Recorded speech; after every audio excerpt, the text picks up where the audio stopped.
Let's see. I think there's a few of us on. Okay. Hi, guys. It's Katrina, co-founder of Tenaciously Fierce. So tonight I'm going to get right to it because I'm stinking excited. We have the honor of hearing from Kate. Most of you know her as Kate Morgan, but she is a newlywed. So she's just recently changed her name. I believe I'm pronouncing it right, to Schultz, but she'll correct me if not. For those of you that don't know her, she has been a coach for less than a year. She's in one of our mastermind groups with Melissa and I totally love hearing from her and all of her ideas. She's on fire. She is actually approaching her 1-year anniversary, December 1st. So in that time frame, the girl has completely rocked this business. She's a 6-star diamond. She's an organizational leader, currently elite, number 17 in our network. And a little bit about her, she was a former teacher, which that's probably why she's so organized. And like I said, she's a newlywed and she's a dog mom. So I'm sure we can all relate to her in 100 different ways. So without further ado, I would love to have Kate take over and teach us her ways. Awesome. I'm super excited. I just had some unicorn crack, which is my Energize, and so I'm like super hype right now. But thank you so much. It's so weird, like hearing those accolades, like they're cool, but it's like I just did the things, and I think that's when like people are like, oh my gosh, it's so amazing, and it's like I just did the things. Like I didn't even know those things were cool a year ago. Like I had no idea. I just did what people told me to do. And, but yeah, I am approaching my 1 year, which is crazy. And I'm going to get like emotional if I think about it too long. But this last year has completely changed my life. And so just a little about my story, cause I can get really long-winded about it.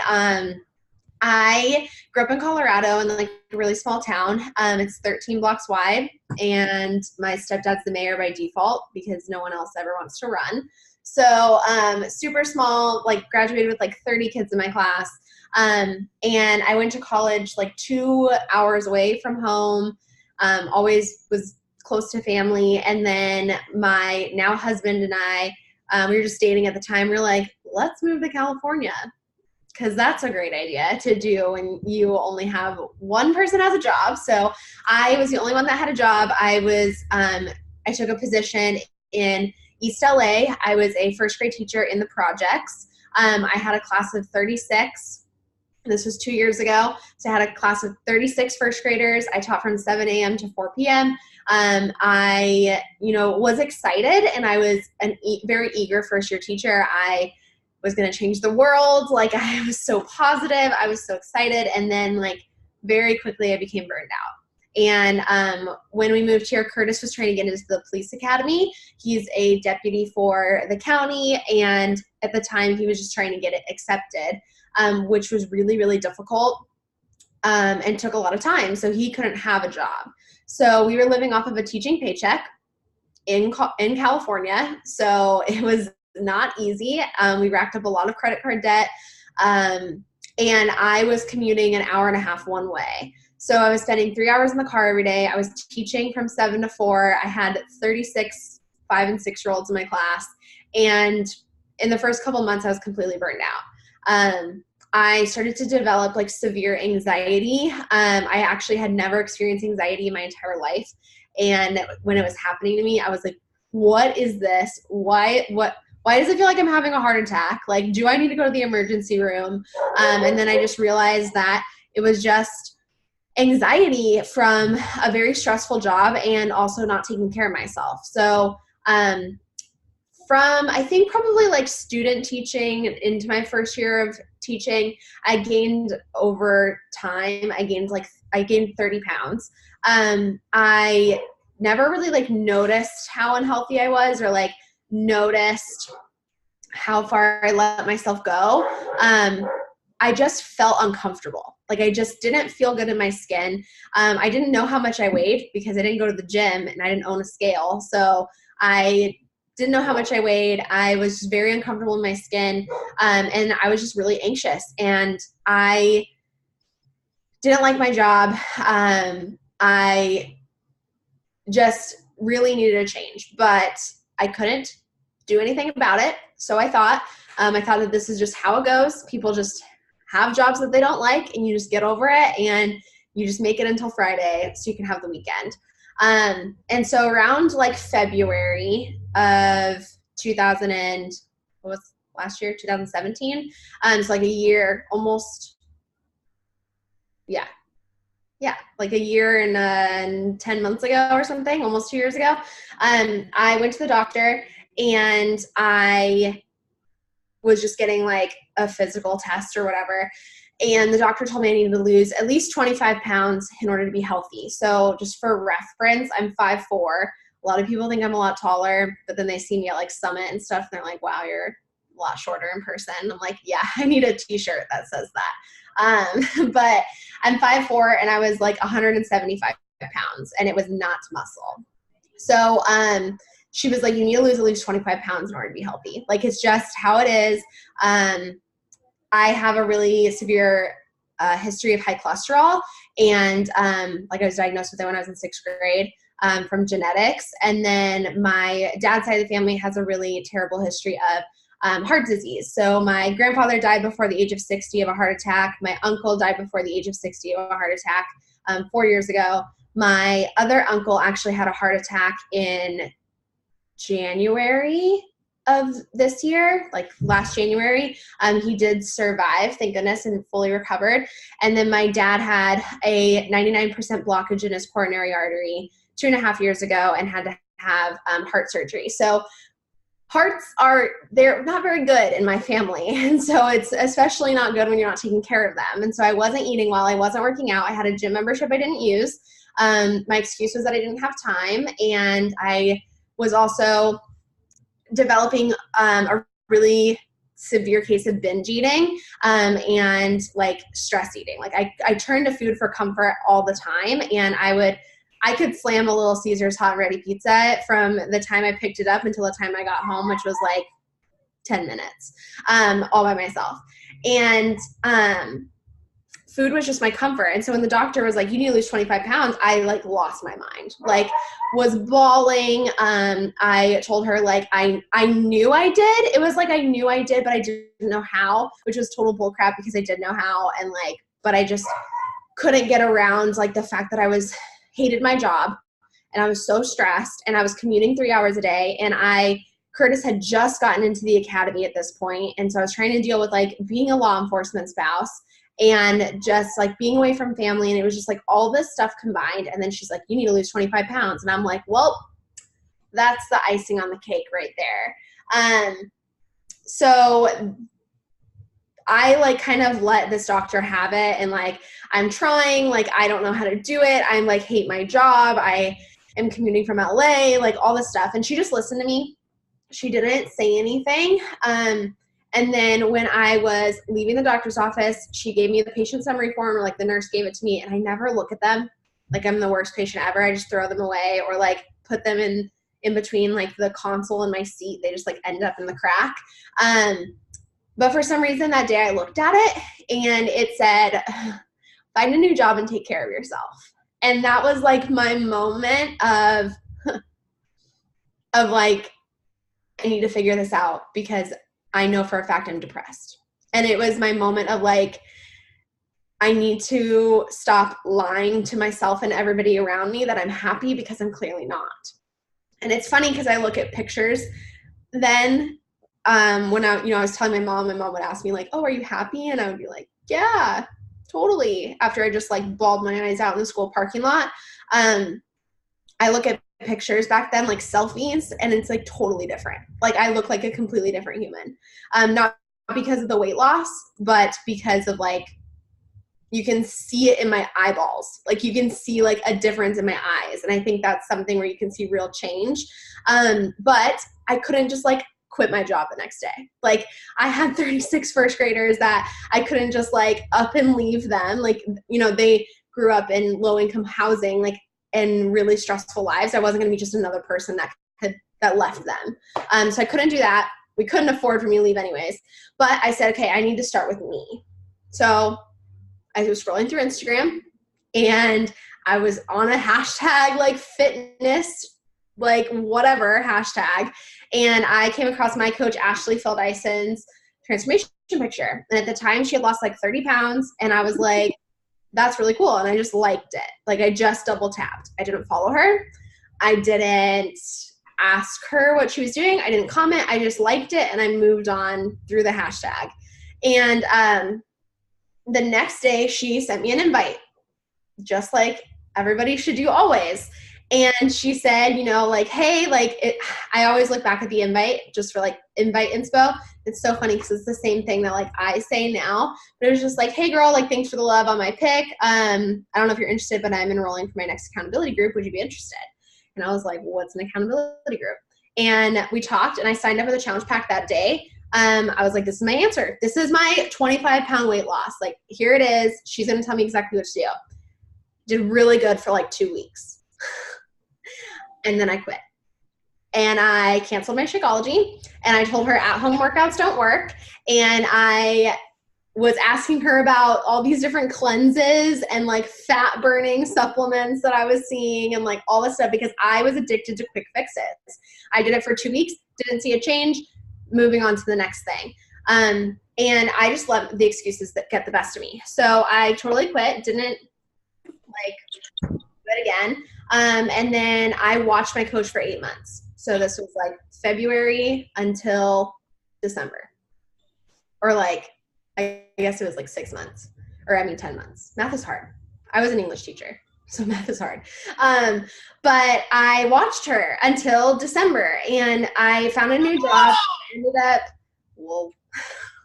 I ended up finding a new job, like just, I don't know if you guys have ever heard of Compton, but like it was just over the railroad tracks from Compton. I actually love my school. I went back and visited last week. You know, low income school. I taught middle school. I taught 6th and 8th grade and I was a literacy specialist. I coached basketball. I coached middle school girls basketball.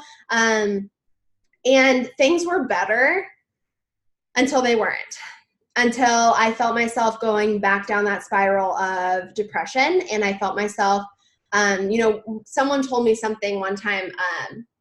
I sent them a transformation picture, a girl on my team, and she was like, you know what's so funny? And I was like, what? And she's like, the reason that we were so unhappy in the first place was because we looked in the mirror and didn't recognize ourselves.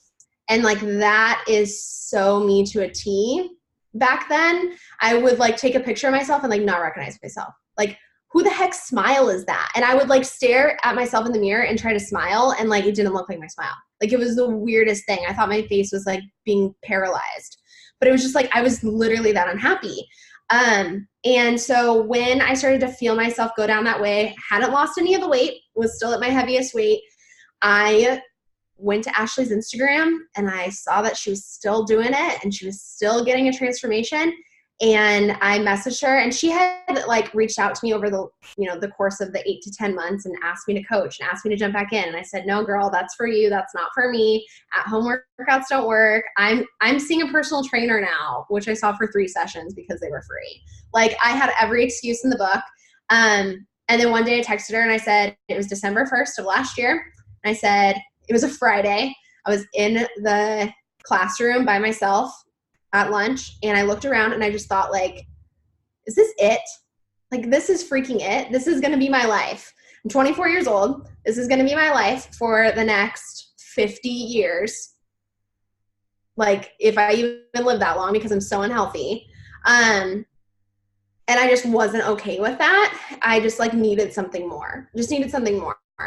And so I texted her and I said, okay, tell me about this coaching thing and don't BS me. Like, tell me literally everything and don't try to like sell me on anything. I just want, like, is it actually legit? Are you actually making money? Like, I know I need to be a coach or else I won't hold myself accountable. Like, I have to be a coach or I won't stick with it.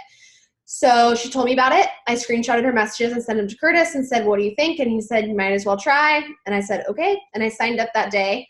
Turns out I was a discount coach and didn't know it. I was paying that $15 business fee for like 10 months and didn't know it because I thought I had canceled my account. So that was really fun to find out. So I just reactivated my account and I just started working and I just started sharing my journey, and I started sharing it from day one at 175 pounds to today. I'm like almost like, I'm like 145 on a good day. So like nearly 30-pound weight loss. And I still share the same. And it's funny because I always tell my new coaches, like, scroll back and look at my Instagram at the beginning.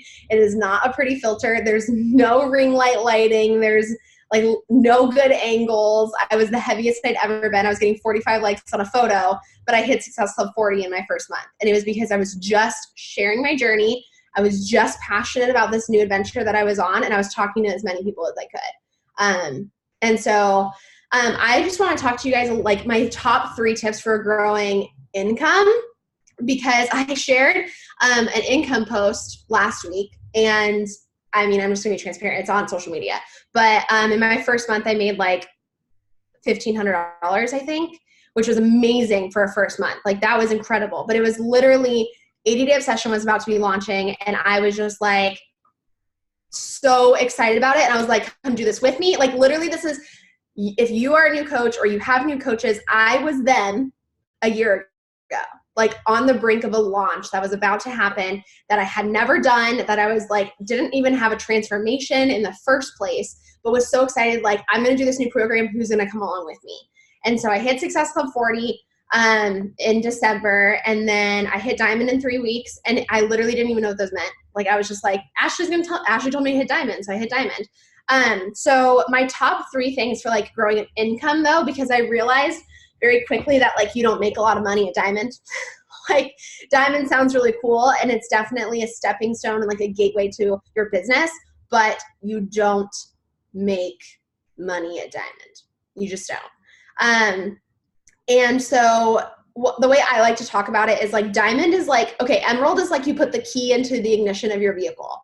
Like you put the key into the ignition of your business, and then Diamond's like you turn it on. Like it's not, you know, it's a gateway. You have to get there, but you have to get there fast, and then you have to look at 2-star. Like 2-star, we should really stop putting such an emphasis on Diamond and start putting such an emphasis on 2-star, because that is where the income comes. So my first month I made like $1,500. And then last month, on the income post, it says like 10,000 something, but it was really like 13,000 if you want to count the bonus. But I felt like that was like way too much to put on a graphic, and I thought people would think it's fake, so I didn't add the bonus in. And it honestly blows my mind. Like, and you know, as a teacher, I was making like $3,000 a month. Like it was sad. So what I realized was when I got to 2-star, that's like my first tip, like get your booties to 2-star. If you are on a 2-star, that is your next goal, and you're going to hit it like ASAP. Because you get to open up that second business center, and that second business center doubled my income. No, it tripled or quadrupled my income. Like it was like, it hit my income so hard, and I was like, holy crap, what is happening? I'm on a leg that my coach doesn't build. So I build both my legs. I don't have help from my upline building a strong leg. I don't have a strong leg. Actually, all my legs are even in every business center. So I'm building both my legs with volume. So I don't have like a Lindsay Matway above me that like I have a ton of volume on one leg. Like I don't have anybody like that. No one's actually building my legs at all. So I have built both my legs. But 2-star really helped me just like explode my income. And then I stopped, you know, being selfish with placement. And this was something that I had to like get over really fast, because I'm very recognition driven. And so once I hit 2-star, I realized I had to put working coaches in my second business center, which would take away from like initial rank. And I was like, I really want to push for 5-star, and then I really want to push for 10-star and all this stuff. And then I was like, but I really need the money. Like I really want the income. I really want the trophy, but I also really want the income. So I'm going to need to put leaders in my second business center. So not only get to 2-star, but number 2, get familiar with placement and like learn about placement and learn about volume as much as you can. I didn't know a whole lot about it, and so I taught myself a lot of what I've learned.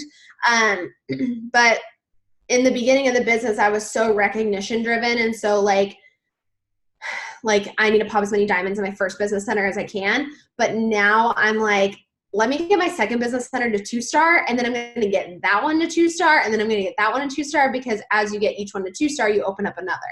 And so, yes, like I have a diamond on Thursday who's popping, and she's in my second business center. And I could get torn up about it, or I could just realize it's going to help a crap load with income, and it's still a diamond that I helped develop. And so I stopped being selfish with placement, and I started being smart about placement and placing where it would help with volume. I don't know a lot of people that know this, but you can actually place in your first business center, like be sponsored by your first business center, but place in your second. So like they can be your first business center's diamond, but they can be placed under your second business center so that it's creating volume. So like really get to know like placement and volume and like all that stuff.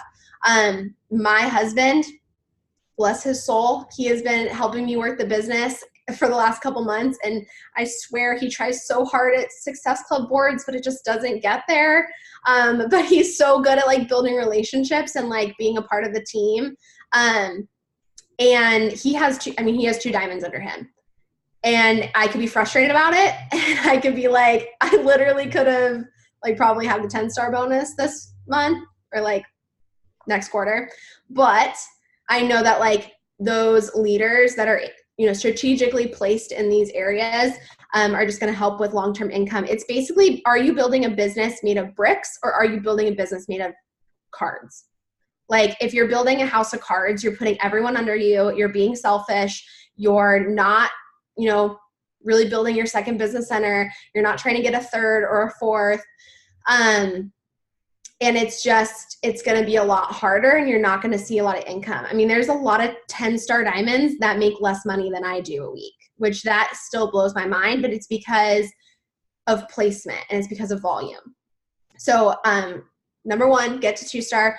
Number 2, get really familiar with placement. Like learn everything you can about it. If you have a corporate rep, like literally have a meeting with your corporate rep and be like, tell me about volume and placement, and like teach me everything you know about it. I think that's been super helpful for me. And then like YouTube, like just YouTube volume and placement. Do I think you still need to push for rank? Yes. Because Doug Moss and I were talking about it today. Like the 10-star bonus is 15 grand. Say the 10-star bonus is 15 grand, 4 quarters. So if you have 15,000, how many team cycles does it take in order to earn 15,000? So we divided, 15,000 by 12 weeks because it's quarterly, and then like how many team cycles, and it came to like, you're going to have to team cycle 70 times to make up for that 15 grand. So that means you need to have 7,000 more on your weak leg and 14,000 more on your strong leg. Like that's a lot of team cycling. But if you're building, you're building for volume, but you're also still developing diamonds in your first business center, you're going to get that bonus, and that's going to be super huge. But don't just build for the bonus, because the bonus is great, but you only get the bonus if you're paid 10-star. So like you could hit it, get the bonus once, and then all your diamonds drop. And then like what, you have no volume. Like you weren't building smart in the first place, all your diamonds drop, you no longer have that bonus. And then you don't have any volume either. So there's that. And then my third tip is duplication. If you were to like go into my team page, you would see that there are, I'm just going to guess, there's at least 14 people in my downline at Success Club 10 or higher. Most of them are at like 20 or higher, including myself. And then there's like 12 at Success Club right now. And then there's like 48 at like 2 or 4.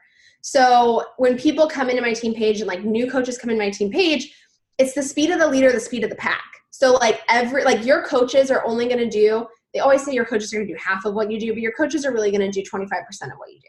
So like I have always hit higher Success Club numbers and then people come into my team page, like new coaches, and they think, oh, well, if Kate can do it, I can do it. They don't know any different. And I think that's one thing that my girls learned at Summit this year is like they went to Summit and they're like, people don't actually hit Success Club 20 all the time. Like people don't actually hit Success Club 100. That's like not normal.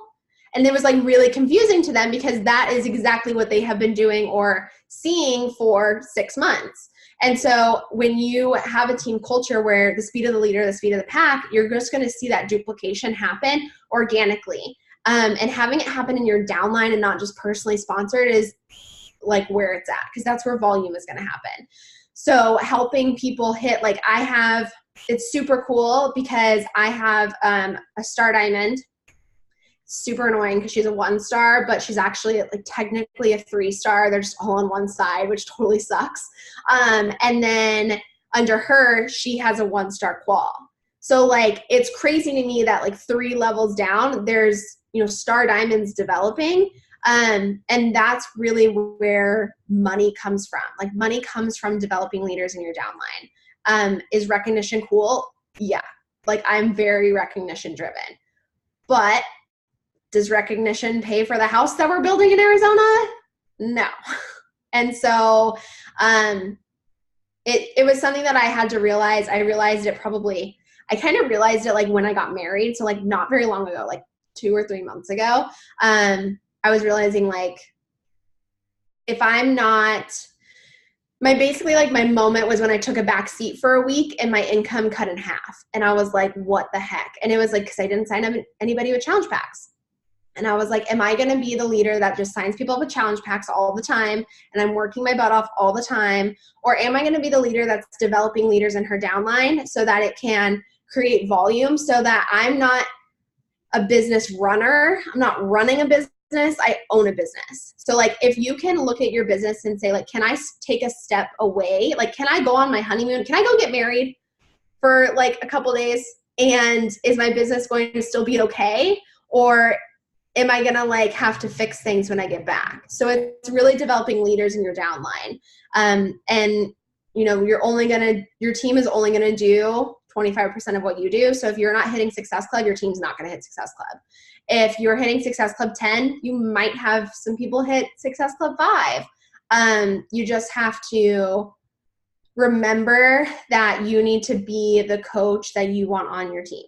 Like you need to be the coach that you want in your downline. If you want people in your downline hitting Success Club 50, you best believe you better be hitting Success Club 50. If you want people in your downline, even just hitting Success Club, you better be hitting Success Club like 10 at least, so that people can see that, oh, okay, well, she's doing it, so why can't I?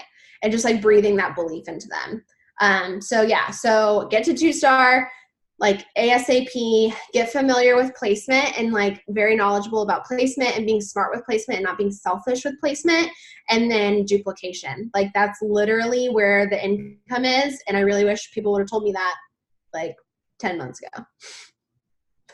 That's all I got.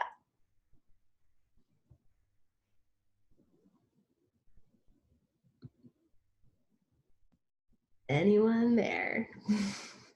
Sorry, Kate. I was like taking notes. I couldn't get back to my unmuted. It's okay. You guys, I don't know about you guys, but that was amazing. There's so many nuggets, more than the 3 that she highlighted. So I hope you guys took a ton of notes. We have a few super short seconds. I was just checking the comments. Does anybody have any questions that they want to shoot out? Well, you can answer them in person. And I'll take a look at the comments again and see if anything shows up in there. It was mostly just total love for you, Kate. I don't know if you saw the comments. Everyone's like, oh my God, you're amazing. I love when people are my hype men. Like, you guys are like my hype men. You're like, hype me up. Yeah. So tomorrow you're about a whole new animal. And I mean, Amanda said a bit over my head. Like, honestly, I didn't understand any of this stuff until I was a 1-star. Like, you aren't going to see it happen until you're like a 1-star diamond. And like, you don't really understand volume very much until you can see it. Like, at least for me, I'm a visual person. So I have to see it before I can really understand it. But just that's where it comes into like reaching up to your upline and saying like, hey, where where should I be placing? Like how, like this is my goal. Like how can I strategize this? But it's just a matter of like, let it be familiar. And then I guarantee in like 6 months from now, you guys are going to be like, oh yeah, all that stuff. It's super easy. Like I can rattle off all these facts, like no problem. But it's been like a year and I've been a 1-star for 10 or 11 months. So it's like, I have understood and seen it happening every week in my business. And once you do that, it forces you to, you start to see it, it's a visual painting, and then you're like, oh, I need to increase volume. It kind of, it's like a problem, you know, you're finding that unknown. And when you get it came, because I still am like, there's little parts where I'm like, but it comes to you because you have to figure it out. Right. It forces you to do it. And that's what Doug was talking to me today. I was like, well, my legs are even. And he's like, yeah, but Sydney is about to pop 4-star once she gets someone on her other leg. Like her volume is going to blow up. So that leg's going to be your strong leg. So you better be placing on your left. And I was like, dang it. Like, you're right. Like, so it's all things like you just have to have other people look at your business too. And like, okay, what should I be doing? And then they can like tell you. I think it's helpful. For sure. Anybody else? Amanda said that I sent 62 invites a day. So I sent 62 invites a day from like January until what's today? November until September. And I'm gonna be transparent and say I don't send 62 invites a day anymore. Like, but it's because I don't have to. And I feel like that like gives people hope that like if I send 62 invites a day for 8 months, then I don't have to do 62 invites a day again. And so I mean, for me, I tell my team, pick a number.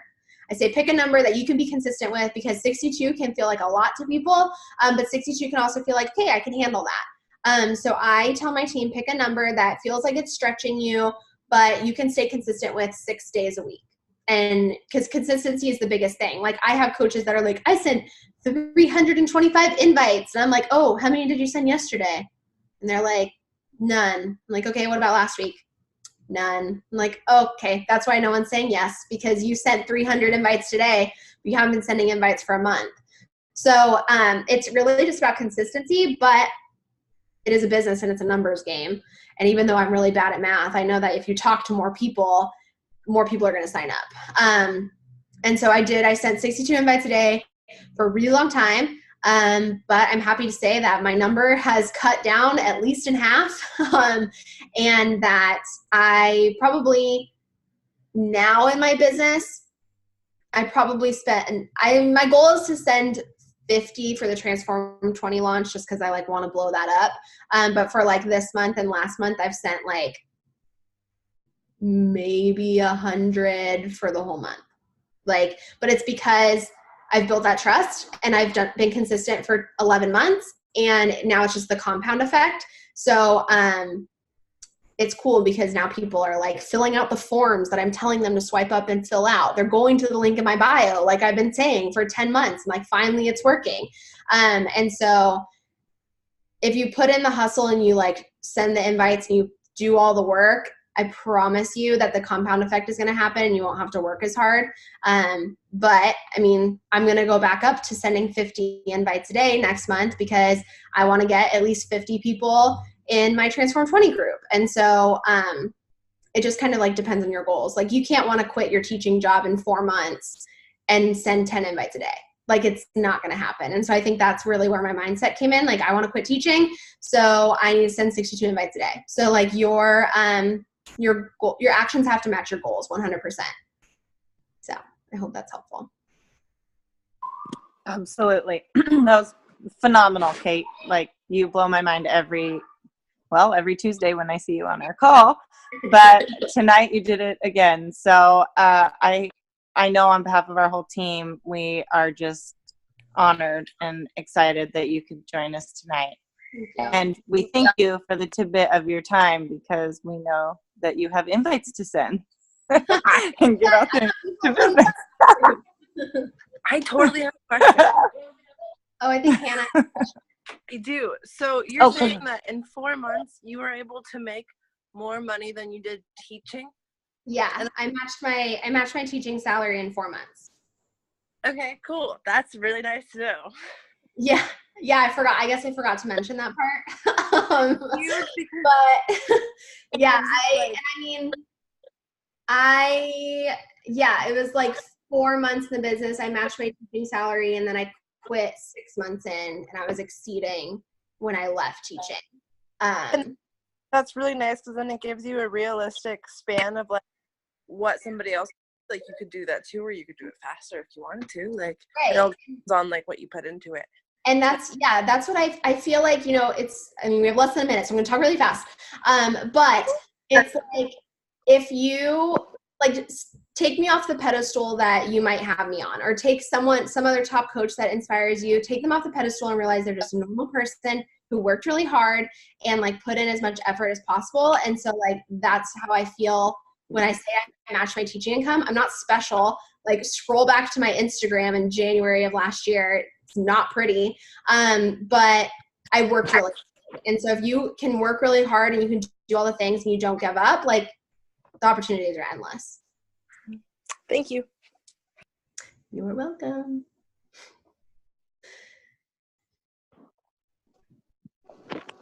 All right. Well, I think that will wrap us up. Once again, Kate, thank you so much. You're welcome.